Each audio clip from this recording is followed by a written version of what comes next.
Hello everyone, today I'll walk you through the steps to create a new group. It's a simple process, so let's dive right in.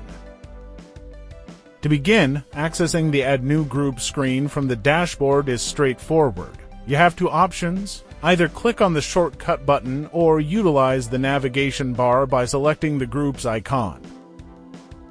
Let's focus on using the navigation bar. Click on the group icon to access the group's list. In the middle of your navigation bar, you'll find the plus icon.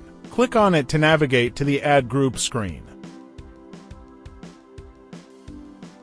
On this screen, you'll now see fields to fill in. Start by entering the group name, description, amount, and choose the start date. Additionally, set the notification time for the group activities.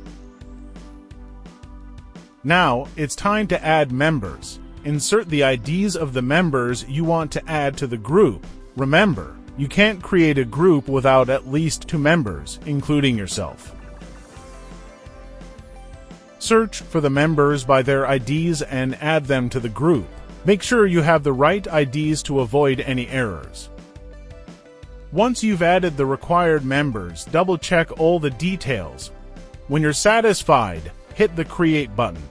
And voila! Your new group is created and ready to go. It's that simple. Creating a group on Daretify is quick and straightforward. If you have any questions or need further assistance, feel free to reach out. Happy group creating!